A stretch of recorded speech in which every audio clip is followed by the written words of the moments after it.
सतत आर्थिक विकास। पहले हम इसको समझेंगे, इसके बाद प्रश्न कोश भी हल करेंगे, इसके बाद प्रश्न भी हल करेंगे। सतत विकास सामाजिक आर्थिक विकास की वह प्रक्रिया है जिसमें पृथ्वी की सहन शक्ति के अनुसार विकास की बात की जाती है। यह अवधारणा 1960 के दशक में तब विकसित हुई जब लोग औद्योगिकरण के पर्यावरण पर हानिकारक प्रभावों से अवगत हुए। सतत विकास की अवधारणा की शुरुआत 1962 में हुई जब वैज्ञानिक रोकल कार्सन ने साइलेंट स्प्रिंग नामक पुस्तक लिखी थी।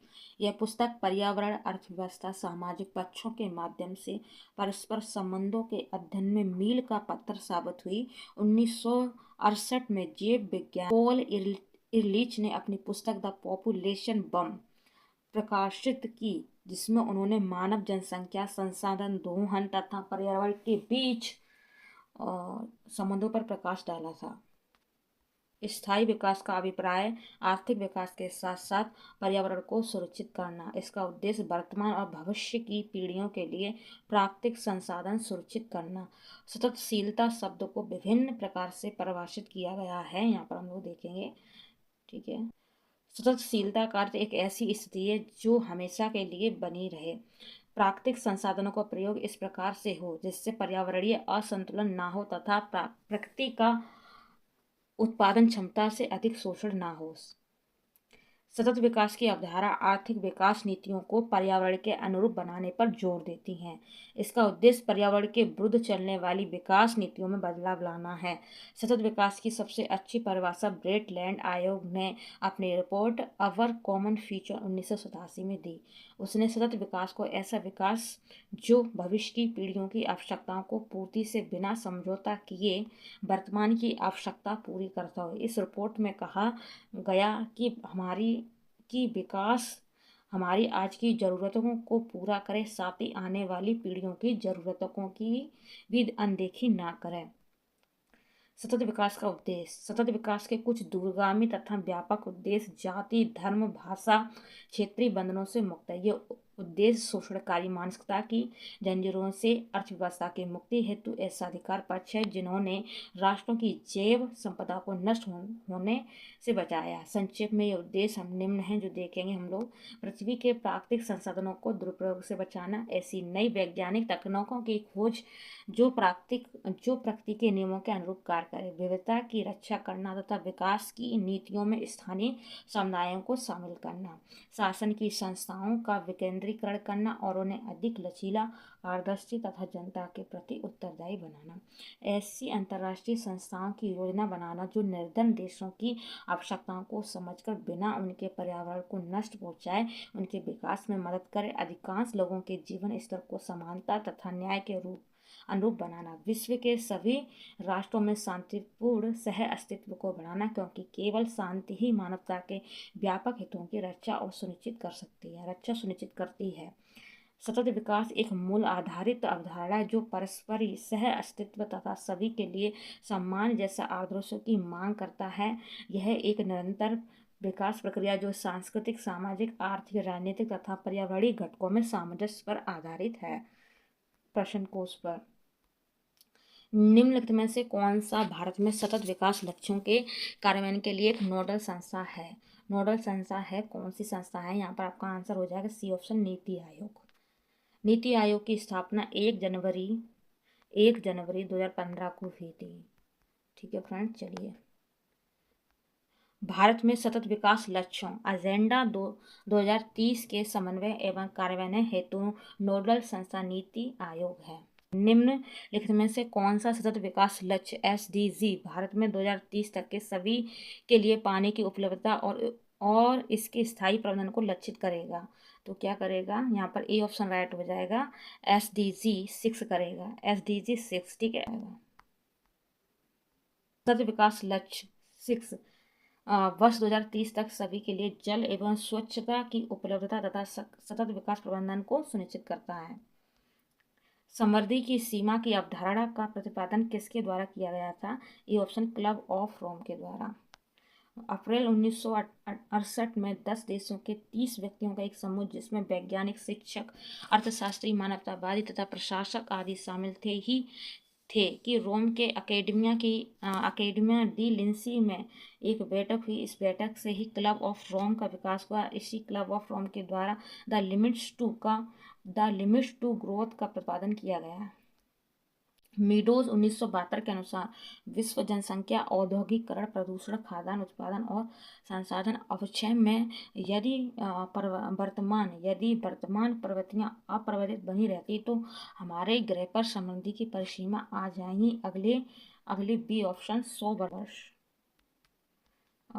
1972 में प्रकाशित लिमिट्स टू ग्रोथ पुस्तक के लेखकों में से एक मेडोज के अनुसार विश्व जनसंख्या प्रवृत्ति, औद्योगिकरण, प्रदूषण इत्यादि की वर्तमान प्रवृत्तियों के यथावत जारी रहने पर अगले 100 वर्षों में समृद्धि की परिसीमा आ जाएगी, जिससे भूख और आर्थिक सामाजिक जोखिमों में वृद्धि होगी। मेडोज महोदय द्वारा वर्ष 2004 में इस सीमा को घटाकर 30 वर्ष कर दिया गया है। पर्यावरणीय कुजनेट्स वर्ग पर्यावरणीय क्षति एवं प्रति व्यक्ति जीडीपी के मध्य संबंध दर्शाता है। इस पर्यावरणीय कुजनेट्स वर्ग का आकार किस प्रकार का होता है? ए ऑप्शन उल्टा यू आकार का होता है फ्रेंड्स, यू आकार। पर्यावरणीय कुजनेट्स वर्ग ई के सी पर्यावरणीय निम्नीकरण तथा प्रति व्यक्ति जीडीपी के संबंध प्रदर्शित करता है। आर्थिक समृद्धि के प्रारंभिक चरणों में प्रदूषण एवं पर्यावरण पर अन्य मानवीय प्रभावों में वृद्धि हुई, लेकिन आर्थिक समृद्धि के एक स्तर के पश्चात यह प्रवृत्ति उलट गई और उच्च आय स्तरों पर आर्थिक समृद्धि से पर्यावरण में सुधार प्रदर्शित हुआ। इसका अर्थ है कि पर्यावरणीय प्रभाव या प्रति व्यक्ति उत्सर्जन प्रति व्यक्ति जीडीपी का उल्टा यू आकार का फलन। नीचे दिए गए कथन जिनमें से कथन ए तथा दूसरे कर है क्या सही है, कौन सा राइट हो जाएगा? यहाँ पर आपका आंसर हो जाएगा ए ऑप्शन। यहाँ पर आपका आंसर ए हो जाएगा। ए आर दोनों सही है तथा आर कथन ए की सही व्याख्या है। ठीक है, तो इसको हम लोग अच्छे से पढ़ लेंगे। सतत विकास मानव समाज के कल्याण हेतु महत्वपूर्ण है। सतत विकास से अभिप्राय ऐसा विकास है जो भावी पीढ़ियों की जरूरत पूरी करने की योग्यता को प्रभावित किए बिना वर्तमान समय की आवश्यकता पूरी करें। World commission on environment and development WCED द्वारा वर्ष 1987 में प्रकाशित रिपोर्ट अवर कॉमन फ्यूचर, जिसे वेटलैंड रिपोर्ट के नाम से भी जाना जाता है, के अनुसार सतत विकास से अभिप्राय ऐसा विकास जो भावी पीढ़ियों की जरूरतें पूरी करने की योग्यता को प्रभावित किए बिना वर्तमान समय की आवश्यकता पूरी करें। इसका तात्पर्य है कि मानव समाज का सतत भविष्य तभी सुनिश्चित हो सकता है जब आर्थिक गतिविधियों और मानव कल्याण के समर्थन हेतु आवश्यक जैविक, भौतिक और सामाजिक परिस्थितियां पीढ़ी दर पीढ़ी पोषित या संदृढ़ की जा सके। वर्तमान में जनसंख्या के सुखों का परित्याग किए बिना भविष्य के लिए ऊर्जा तथा अन्य संसाधनों की बचत निम्न में से कौन सी अवधारणा की परिभाषा है? तो यहाँ पर आपका आंसर सही हो जाएगा फ्रेंड्स, ऑप्शन राइट हो जाएगा। संपोषणीय विकास की अवधारणा का प्रारंभ 1962 में वैज्ञानिक रचेल कार्सन की पुस्तक साइलेंट स्प्रिंग तथा 1962 में जीव विज्ञान पॉल एलिच की पुस्तक द पॉपुलेशन बम से है। लेकिन इस शब्द का वास्तविक रूप से विकास 1987 में ब्रटलैंड आयोग की रिपोर्ट हमारा साझा भविष्य के साथ हुआ है। संपोषणीय विकास संसाधनों के उपयोग का आदर्श मॉडल है। यह बताता है कि आर्थिक विकास के साथ पर्यावरण को भी सुनिश्चित रखना है। इसका उद्देश्य वर्तमान और भविष्य की पीढ़ियों के लिए प्राकृतिक संसाधनों को सुरक्षित रखते हुए इस प्रकार प्रयोग किया जाए कि प्राकृतिक संसाधनों का क्षरण न्यूनतम हो सके। धारणीय विकास भावी पीढ़ियों के अपनी आवश्यकताओं को पूरा करने के सामर्थ्य से समझौता किए बगैर वर्तमान की आवश्यकताओं को पूरा करता है। इस परिप्रेक्ष्य में धारणीय विकास का सिद्धांत निम्नलिखित में से किस एक सिद्धांत के साथ स्वाभाविक रूप से जुड़ा है? डी ऑप्शन राइट हो जाएगा। धारण क्षमता या वहन क्षमता का तत्व किसी विशेष संसाधन द्वारा अपने भीतर जीवों की अधिकतम संख्या को बनाए रखने की क्षमता से है। अतः इसके अंतर्गत वर्तमान की आवश्यकताओं को पारिस्थितिक तंत्र के साथ समझौता किए बगैर पूरा किया जाता है। सतत विकास का आधार है पर्यावरणीय दृष्टिकोण। सतत विकास की अवधारणा का प्रारंभ 1962 में वैज्ञानिक रचेल कार्सन की पुस्तक साइलेंट स्प्रिंग तथा पॉल इरलिच की पुस्तक द पॉपुलेशन बम से हुआ, लेकिन इस शब्द का वास्तविक रूप से विकास 1987 के वर्ल्ड आयोग की रिपोर्ट हमारा साझा भविष्य के प्रकाशन के साथ हुआ। सतत विकास प्राकृतिक संसाधनों के उपयोग का एक आदर्श मॉडल है जो ये बताता है कि आर्थिक विकास के साथ साथ पर्यावरण को भी सुरक्षित रखना है।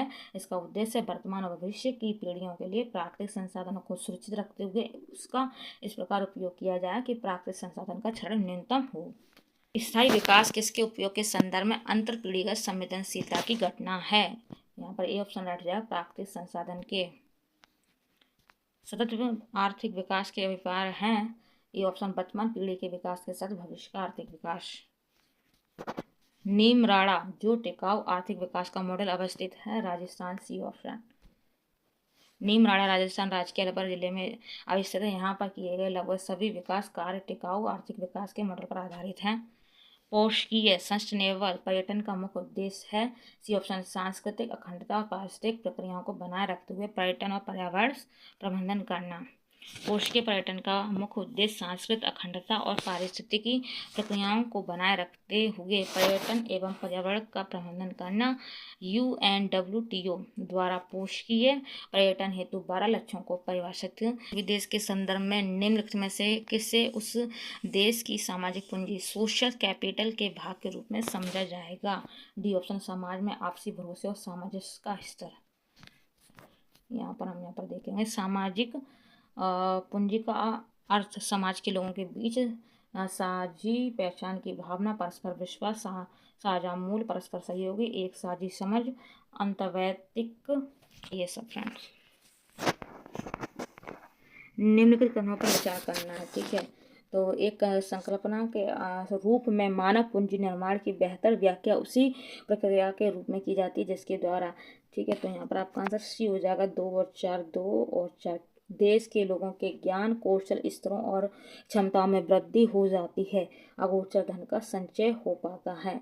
ये निर्माण का तात्पर्य देश के लोगों में कौशल संवर्धन तथा उनकी समझ एवं क्षमताओं के विस्तार से किसी देश के लोगों को सामान्य श्रमिक से एक अधिक दक्ष एवं कुशल व्यक्ति के रूप में रूपांतरित करने हेतु उसे शिक्षण एवं प्रशिक्षण प्रदान करने की प्रक्रिया को ही मानव पूंजी निर्माण की प्रक्रिया कहा जाता है। मानव पूंजी निर्माण से देश में अगोचर संपत्तियां, ज्ञान, नैतिकता, बौद्धिक संपदा आदि का संचयन होता है। यद्यपि मानव पूंजी निर्माण से गोचर संपत्तियां भी बढ़ती हैं और व्यक्ति अधिक पूंजी का संचय कर पाने में समर्थनवान भी हो जाते हैं, परंतु ये मानव पूंजी निर्माण की प्रक्रिया ना होकर उसका परिणाम है कौशल विकास योजना बढ़ाती है। ए ऑप्शन मानव पूंजी। निम्नलिखित में से कौन सा एक मानव पूंजी निर्माण पर प्रत्यक्ष प्रभाव नहीं है। डी ऑप्शन राइट हो जाएगा। सिंचाई की शिक्षा, प्रशिक्षण, चिकित्सीय देखभाल, ये सब तीनों है। नहीं पूछा है तो आंसर हो जाएगा डी ऑप्शन सिंचाई। सिंचाई में निवेश को मानव पूंजी एक प्रमुख स्रोत माना जाता है, ठीक है। देखिए मानव पूंजी में बढ़ता हुआ विनियोग अग्रशासित करता है। डी ऑप्शन उपयोग सभी को संसाधनों का समुचित प्रयोग, उत्पादन में वृद्धि, कुशलता में विकास। समावेशी समृद्धि के लिए आवश्यक उपयोग सभी अधोसंरचनात्मक सुविधाओं का विकास, कृषि का पुनरुद्धार, शिक्षा एवं स्वास्थ्य जैसी सामाजिक सेवाओं की अधिकाधिक उपलब्धता। डी ऑप्शन राइट हो जाएगा। में से किसी एक से समावेशित विकास को बढ़ाने की आशा नहीं की जाती है। निम्न में से कौन मूलतः समावेशी शासन के अंग कहे जा सकते हैं। सी ऑप्शन राइट हो जाएगा। 2, 3, 4, 2, 3, 4।